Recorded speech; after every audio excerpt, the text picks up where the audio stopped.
Assalamualaikum warahmatullahi wabarakatuh. Alhamdulillahirabbil alamin. Wa bihi nasta'in wa ala umuri dunya waddin. Wassalatu wassalamu ala sayyidil anbiya'i wal mursalin wa ala alihi wa ashabihi ajmain. Rabbi shrah li sadri wa yassir li amri wa hlul 'uqdatam min lisani yafqahu qawli. Amma ba'du.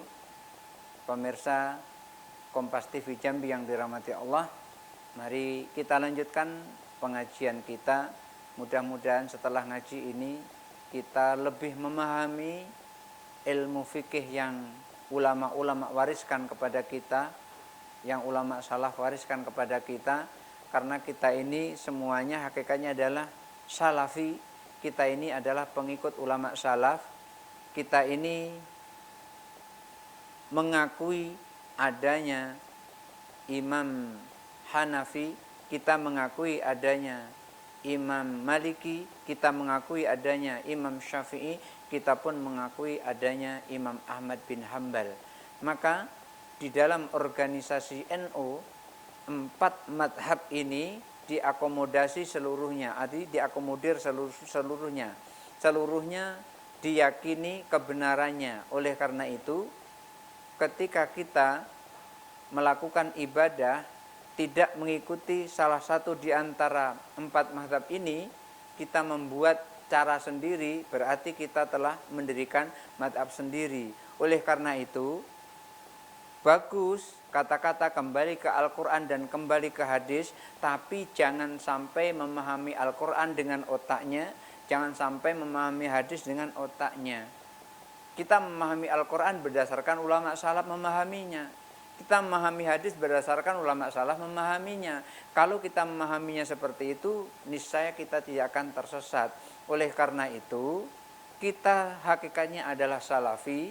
Kita semua warga Nahdliyin itu adalah salafi. Karena apa? Karena mengikuti ulama salaf.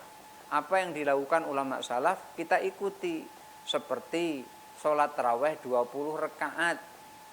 4 madhab semuanya melakukan sholat tarawih 20 rakaat, mengikut apa yang dicetuskan oleh Umar ibnul Khattab.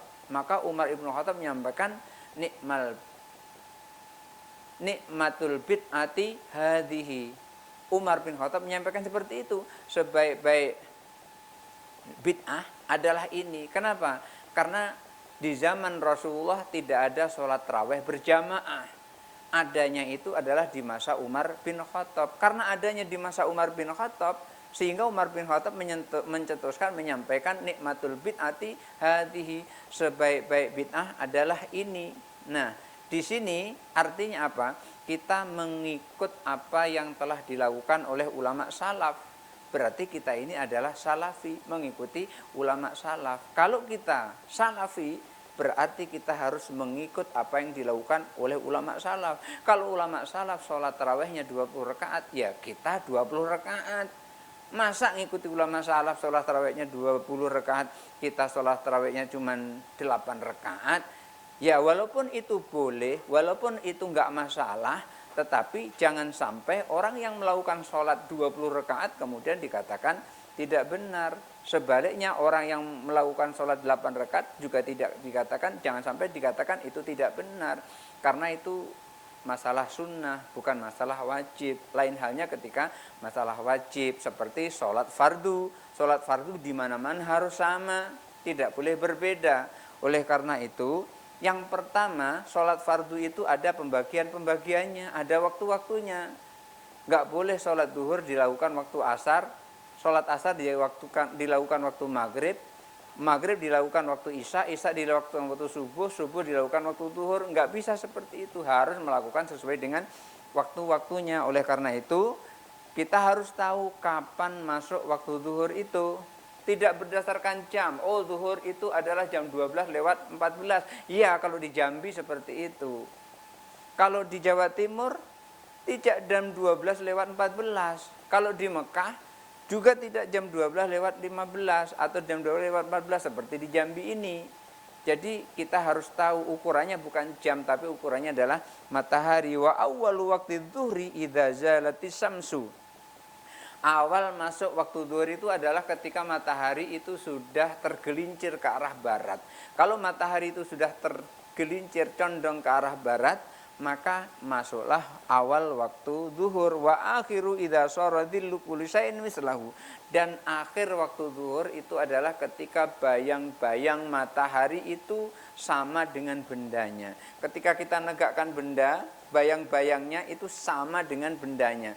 Begitu bendanya tegaknya gini, ada bayang-bayang, lalu bendanya itu dirubuhkan seperti ini.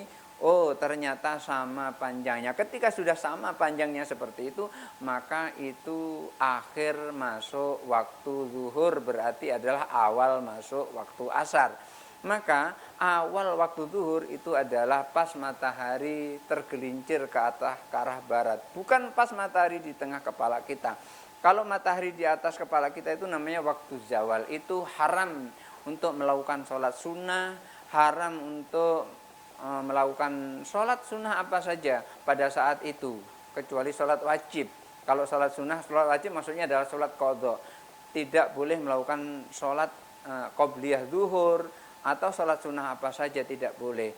Kecuali fi masjidil haram, kecuali di tanah haram. Ketika di tanah haram itu enggak ada larangan untuk melakukan sholat walaupun waktu zawal. Kalau di luar tanah haram, haram kecuali hari Jumat. Kecuali hari Jumat. Kalau hari Jumat itu sampai kapan saja boleh melakukan sholat sunnah. Artinya misalnya pergi ke masjid jam 11 siang, terus sholat sunnah sampai masuk waktu sholat Jumat. Jadi di situ tidak terkena zawal kalau hari Jumat. Oleh karena itu, ketika awal zuhur itu adalah matahari tergelincir ke arah barat. Dan akhirnya adalah ketika bayang-bayang sama panjang dengan bendanya. Oleh karena itu dikatakan idza sara dhillu kulli syai'in mislahu ghairu dzilladzi yakunu lisyasi inda zawal. Bukan pada saat pas matahari di atas kepala itu, bukan. Memang pada saat itu pas sekali di atas kepala kita. Wa dalilu alaihi, dalilnya adalah Maruya Ibnu Abbas radhiyallahu anhu, riwayat dari Ibnu Abbas radhiyallahu anhu, anna Nabi sallallahu alaihi wasallam qala, bahwa Nabi sallallahu alaihi wasallam bersabda, ammani Jibrilu alaihi salam inda babil baiti marrataini. Malaikat Jibril mengimami aku, kata Rasul, di depan Ka'bah, di Baitul Haram, di depan Ka'bah di Masjidil Haram, marrataini, 2 kali.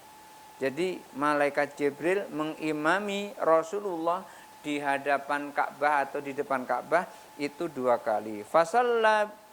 Fasallabi, malaikat Jibril salat bersamaku az-zuhra, waktu zuhur, fil maratil ula, di awal kali zuhur, khina zalatis samsu, ketika matahari tergelincir ke arah barat. Jadi Rasulullah itu sholat zuhur diimami oleh malaikat Jibril itu 2 kali. Yang pertama pas matahari telah tergelincir ke arah barat, lalu malaikat Jibril mengimami Rasulullah itu di Masjidil Haram, di depan Ka'bah. Wal fai mithlus syiraki, sementara pada saat tergelincir tadi bayang-bayang itu seperti tali sendal, artinya tipis sekali. Tipis, maksudnya itu bayang-bayangnya itu tergelincir, pindah sedikit dari tempatnya.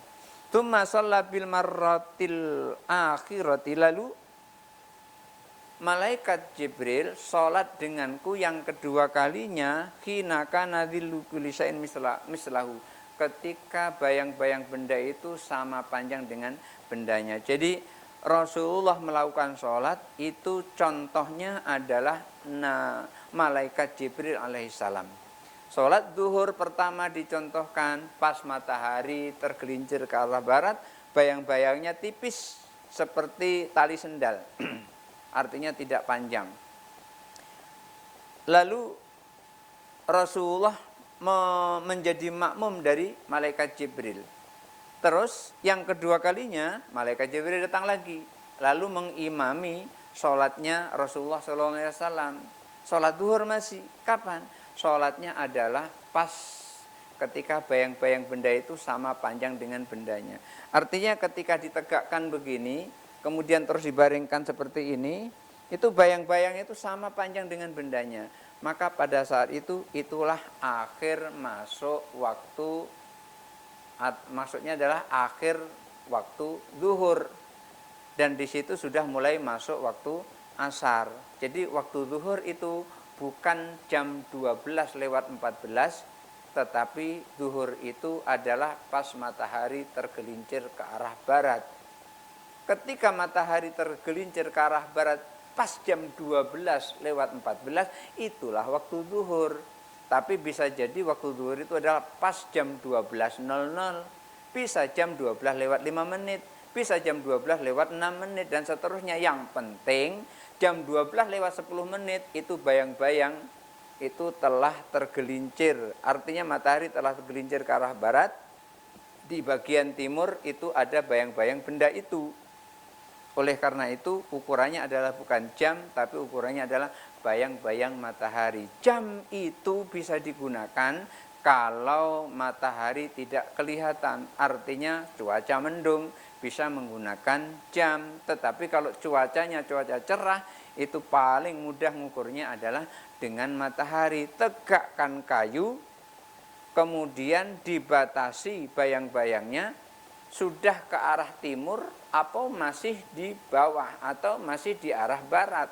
Kalau bayang-bayang itu masih di arah barat, maka belum masuk waktu zuhur.